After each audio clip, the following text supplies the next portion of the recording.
YSR Congress party జిల్లా అధ్యక్షులుగా square చేసే కార్యక్రమానికి వచ్చి పర్సనల్గా ఆశీర్వదించిన నాయకులకు కార్యకర్తలకు,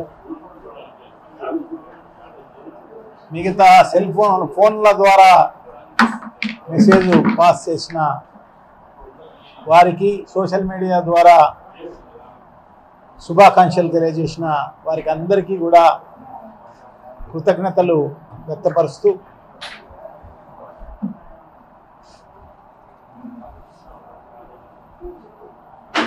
ఇప్పుడు రాష్ట్రంలో కొత్తగా గ్రామ సభలు జరుపుతా ఉన్నట్టు, అదేదో వినూత్నంగా జరుపుతా అన్నట్టు సోషల్ మీడియాలోనూ వివిధ మీడియాల ద్వారా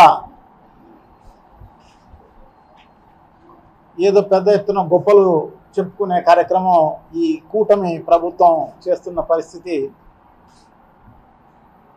మనందరికీ తెలుస్తోంది. ఈ గ్రామ సభలు అనేది ఇప్పుడు కొత్తగా పెట్టింది ఏం కాదు. ఎప్పటి నుంచో గ్రామ సభలు జరిగే ఆనవాయితీ ఉంది. ఆ సంవత్సరానికి సంబంధించి మైక్రో లెవెల్లో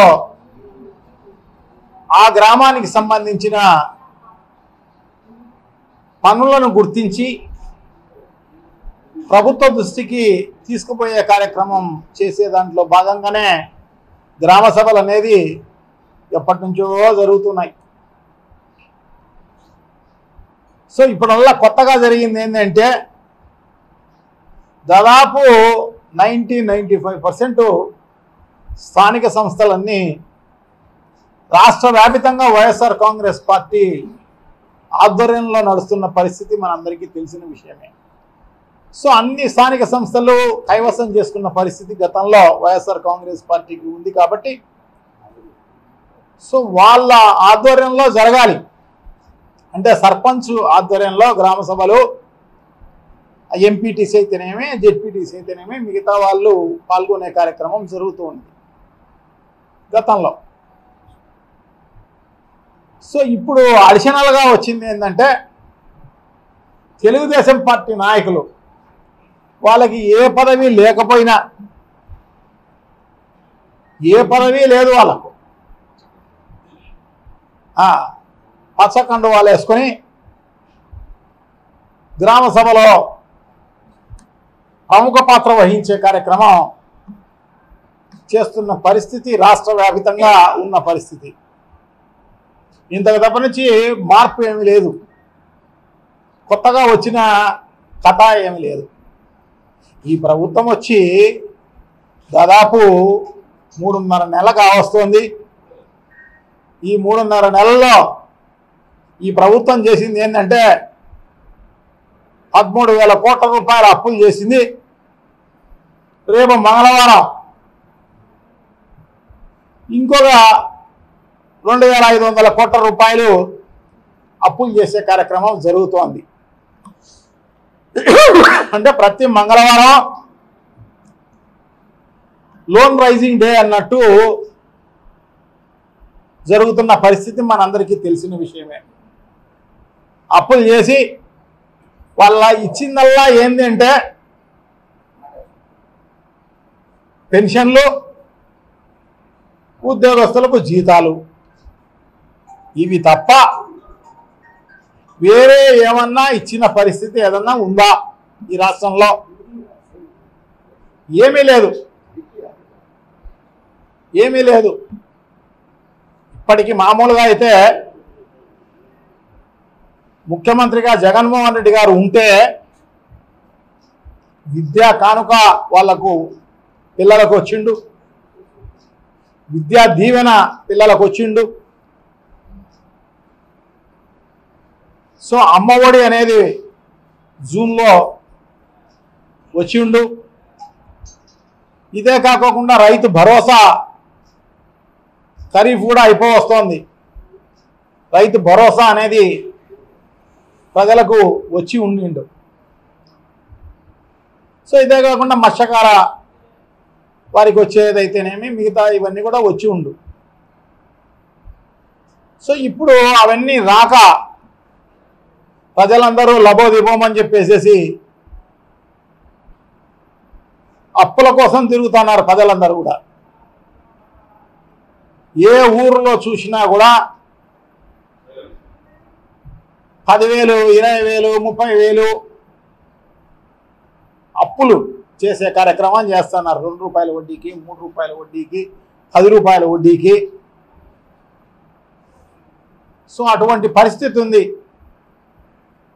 ఎందుకు ఈ చంద్రబాబును తెచ్చుకున్నాము, ఈ కూటమి ప్రభుత్వం తెచ్చుకున్నాము అని చెప్పేసి అందరూ ప్రాయశ్చిత్తం పొందే కార్యక్రమం జరుగుతోంది అన్నమాట. సో ఇది జరుగుతున్న పరిస్థితి. ఇది కాక తెలుగుదేశం పార్టీ ఏమిచ్చింది అంటే, తెలుగుదేశం పార్టీ అయితేనేమి, జనసేన పార్టీ అయితేనేమి వాళ్ళు నాయకులు కొట్టుకునే కార్యక్రమం. ఇంకేదైనా బ్యాలెన్స్ ఏదన్నా ఉంటే వైఎస్ఆర్ కాంగ్రెస్ పార్టీకి సపోర్ట్ చేసిన నాయకులకు ప్రజలను ఇబ్బందులు చేసే కార్యక్రమం, వాళ్ళపైన దౌర్జన్యాలు చేసే కార్యక్రమం, వాళ్ళను అరెస్ట్ చేసే కార్యక్రమం అంతా కూడా జరుగుతున్న పరిస్థితి మనందరికీ తెలిసిన విషయమే. చాలా దారుణం.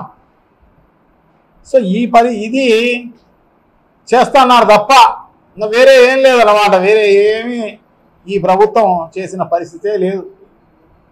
ఎక్కడైనా విఐపీలు ఏదైనా పాల్గొని ఉంటే ఈ గ్రామ సభలకు అంతో ఇంతమంది వస్తున్నారేమో తప్ప మిగతా గ్రామ సభలన్నీ కూడా నామకే వాస్తేగా జరిగిన పరిస్థితి మనందరికీ తెలిసిన విషయమే. అంతెందుకు మొన్న కోడూరుకు, మైసూరు వారిపల్లెకు పవన్ కళ్యాణ్ అనే ఆయన వచ్చినాడు, కన్సర్న్ మినిస్టర్. ఆ కన్సర్న్ మినిస్టరు పెట్టిన గ్రామ సభకు అంత ఇంత జనం వచ్చినారు తప్ప ఆ పక్కనే రాఘవరాజపురం అయితేనేమి, ఆ పక్కనే జరిగిన ఇంకొక ఊరిలో జరిగిన గ్రామ సభ, కోడూరు నియోజకవర్గం గురించే చెప్తున్నా. ఆ కోడూరు నియోజకవర్గంలో 3 చోట్ల గ్రామ సభ జరిగింది. 3 చోట్లలో ఒక చోట పవన్ కళ్యాణ్ అనే ఆయన పాల్గొన్నాడు. మిగతా 2 చోట్ల 20 మంది కూడా పాల్గొన్న పరిస్థితి లేదు. నేను కావాలంటే ఫోటోలు కూడా ఇస్తా. దీనికోసము పెద్ద ఎత్తున సోషల్ మీడియాలోనూ మిగతా చోట్ల అన్ని మీడియాల్లోనూ పెద్ద ఎత్తున తెలుగుదేశం పార్టీ చంకలు గుద్దుకునే కార్యక్రమం బ్రహ్మాండంగా గ్రామ సభలు జరుగుతున్నాయి, కొత్తగా ఏదో వినూత్నంగా జరుగుతున్నాయి అని చెప్పేసి చెప్పుకున్న పరిస్థితి అన్నమాట. ఇది కూడా మార్చి 28వ తారీఖు సెంట్రల్ గవర్నమెంటు మన స్టేట్ గవర్నమెంట్లకు ఈ 16th ఫైనాన్స్ ఇచ్చే పరిస్థితి ఆనవాయితీ. అది 16th ఫైనాన్స్కు సంబంధించి అది కూడా డైరెక్ట్గా గ్రామ పంచాయతీల అకౌంట్లలోనూ, జిల్లా పరిషత్ అకౌంట్లోనూ, మండలంలో అకౌంట్లలోనూ, అర్బన్లోనూ, మున్సిపాలిటీలు అయితేనేమి, కార్పొరేషన్లు అయితేనేమి అన్ని చోట్లకు వేసే ఆనవాయితీ మార్చి 28వ తారీఖు గతంలో ఉండినది. అటువంటిది ఎలక్షన్ కోడ్ వల్ల సెంట్రల్ గవర్నమెంట్ వేయలేని పరిస్థితి. సో అది ఇప్పుడు మొన్న 1428 కోట్లేమో రిలీజ్ చేయడం జరిగిందన్నమాట. ఆ 1428 కోట్లు డైరెక్ట్గా అకౌంట్లలో పడిన పరిస్థితి అన్నమాట, అన్ని గ్రామ పంచాయతీలకు, అన్ని స్థానిక సంస్థలకు.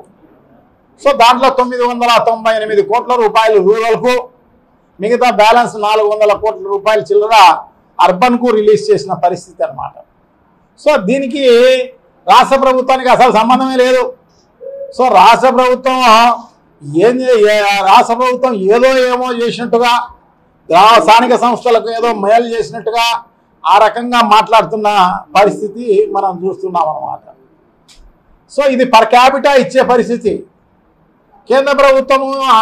ఎందుకంటే మన స్థానికంగా ఏ రాష్ట్రాల నుంచి అయినా కూడా పన్నుల రూపేణా కేంద్ర ప్రభుత్వానికి జిఎస్టీలు అయితేనేమి ఇవన్నీ కూడా పోతున్నాయి. కాబట్టి ఆ రేషియోలో ఆ రాష్ట్రాలకు సంబంధించి పర్ క్యాపిటా అంటే పాపులేషన్ను బట్టి ప్రతి గ్రామానికి ఎంత రావాలన్నా అంత ఇస్తున్న పరిస్థితి అన్నమాట. అందుకు తప్పనిచ్చి దీంట్లో పెద్దగా ఏదో పెద్ద ఎత్తున గ్రామాలను అభివృద్ధి చేసేదో గ్రామాలను ఉద్ధరించే కార్యక్రమమో ఏదో చేస్తున్నట్టుగా సంకలు గుద్దుకుంటున్న కార్యక్రమం మనం చూస్తున్న పరిస్థితి అన్నమాట. సో ఇప్పుడు పరిస్థితి చూస్తే చంద్రబాబు నాయుడు గారి పరిస్థితి ఇండియా టుడే సర్వే చేస్తే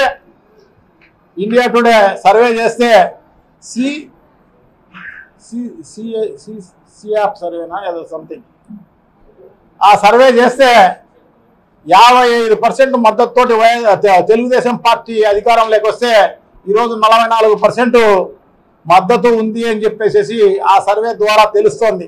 అంటే మనం ఈ 3.5 నెలల కాలంలోనే 11%కు దిగిపోయినాం అన్నమాట. అంటే మన పరిపాలన అంత మాత్రం ఉద్ధరిస్తోంది ప్రజలను. సో ప్రజలందరూ C voter app survey so C voter survey ద్వారా ఇండియా టుడే కేంద్ర అంటే మామూలుగా దేశవ్యాప్తంగా చేస్తున్న సర్వేలో భాగంగా ఇక్కడ ఈ రాష్ట్రంలో కూడా చేసిన పరిస్థితి అన్నమాట. సో మన గ్రాఫ్ ఆ రకంగా పడిపోయిన పరిస్థితి. అంటే ప్రజలు మన వల్ల కూటమి ప్రభుత్వాన్ని చీత్కరిస్తున్న పరిస్థితి అన్నమాట, అసహించుకుంటున్న పరిస్థితి. నీ పరిపాలన ఇంత దరిద్రంగా దారుణంగా ఉంది అని చెప్పేసేసి. సో ఇప్పటికైనా కూడా తెలివి తెచ్చుకోవాల్సిన అవసరం తప్పకుండా ఉంది. ఏదైతే సూపర్ 6 అనేది చెప్పారో ఆ సూపర్ 6 అనేది ఖచ్చితంగా అమలు చేయాల్సిన అవసరం తప్పకుండా ఉంది. అమలు చేయకపోతే వైఎస్ఆర్ కాంగ్రెస్ పార్టీ తప్పకుండా ఉద్యమించే కార్యక్రమం తప్పకుండా జరుగుతుంది అని చెప్పి తెలియజేసుకుంటున్నా. ఎందుకంటే ఊరికే మాటలు చెప్పే కార్యక్రమం కాదు, మోసగించే కార్యక్రమం కాదు, ఎన్నికల్లో ఓట్లు దండుకునే కార్యక్రమం కాదు.